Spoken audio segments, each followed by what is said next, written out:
اور گھر سے نہ نکالی جائیں۔ ہاں اگر وہ خود گھر سے چلی جائیں اور اپنے حق میں پسندیدہ کام یعنی نکاح کر لیں تو تم پر کچھ گناہ نہیں، اور اللہ زبردست ہے، حکمت والا ہے۔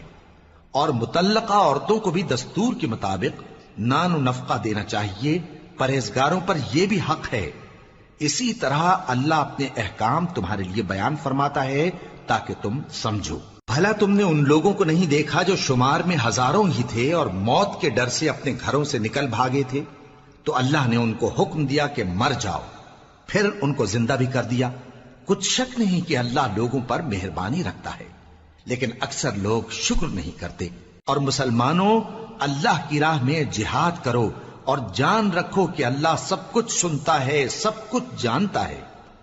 کون ہے کہ اللہ کو قرض حسنہ دے کہ وہ اس کے بدلے اس کو کئی گنا زیادہ دے گا، اور اللہ ہی روزی کو تنگ کرتا اور وہی اسے کشادہ کرتا ہے، اور تم اسی کی طرف لوٹ کر جاؤ گے۔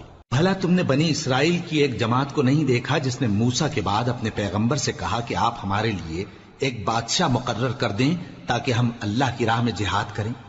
پیغمبر نے کہا کہ اگر تم کو جہاد کا حکم دیا جائے تو ایسا تو نہیں کہ لڑنے سے پہلو تہی کرو۔ وہ کہنے لگے کہ ہم اللہ کی راہ میں کیوں نہ لڑیں گے جبکہ ہم وطن سے خارج اور بال بچوں سے جدا کر دیے گئے۔ پھر جب ان کو جہاد کا حکم دیا گیا تو چند اشخاص کے سوا سب پھر گئے، اور اللہ ظالموں سے خوب واقف ہے۔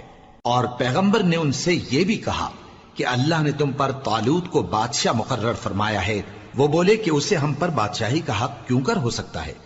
اس سے بڑھ کر بادشاہی کے مستحق تو ہم ہیں، اور اس کے پاس تو بہت سی دولت بھی نہیں۔ پیغمبر نے کہا کہ اللہ نے اس کو تم پر فضیلت دی ہے اور بادشاہی کے لیے منتخب فرمایا ہے۔ اس نے اسے علم بھی بہت سا بخشا ہے اور تن و توش بھی بڑا عطا کیا ہے، اور اللہ کو اختیار ہے جسے چاہے بادشاہی بخشے، وہ بڑا کشائش والا ہے، دانا ہے۔ اور پیغمبر نے ان سے کہا کہ ان کی یعنی طالوت کی بادشاہی کی نشانی یہ ہے کہ تمہارے پاس وہ صندوق آئے گا جس کو فرشتے اٹھائے ہوئے ہوں گے۔ اس میں تمہارے پروردگار کی طرف سے تسلی بخشنے والی چیز ہوگی، اور کچھ اور چیزیں بھی ہوں گی جو موسیٰ اور ہارون چھوڑ گئے تھے۔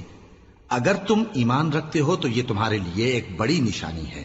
غرض جب طالوت فوجیں لے کر روانہ ہوا تو اس نے ان سے کہا کہ اللہ ایک نہر سے تمہاری آزمائش کرنے والا ہے، جو شخص اس میں سے پانی پی لے گا اس کی نسبت تصور کیا جائے گا کہ وہ میرا نہیں، اور جو نہ پیے گا وہ سمجھا جائے گا کہ میرا ہے۔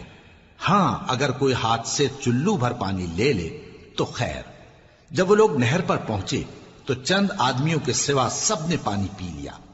پھر جب طالوت اور مومن لوگ جو اس کے ساتھ تھے نہر کے پار ہو گئے تو کہنے لگے کہ آج ہم میں جالوت اور اس کے لشکر سے مقابلہ کرنے کی طاقت نہیں۔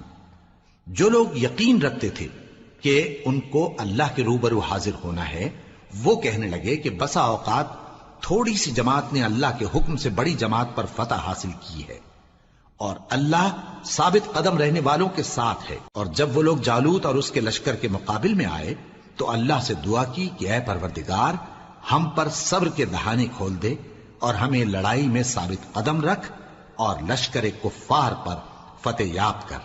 تو طالوت کی فوج نے اللہ کے حکم سے ان کو شکست دے دی، اور داؤد نے جالوت کو قتل کر ڈالا، اور اللہ نے ان کو بادشاہی اور دانائی بخشی اور جو کچھ چاہا سکھایا۔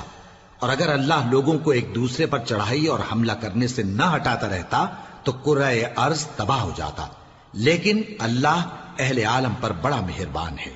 یہ اللہ کی آیتیں ہیں جو ہم تم کو سچائی کے ساتھ پڑھ کر سناتے ہیں، اور اے محمد صلی اللہ علیہ وآلہ وسلم، تم بلا شبہ پیغمبروں میں سے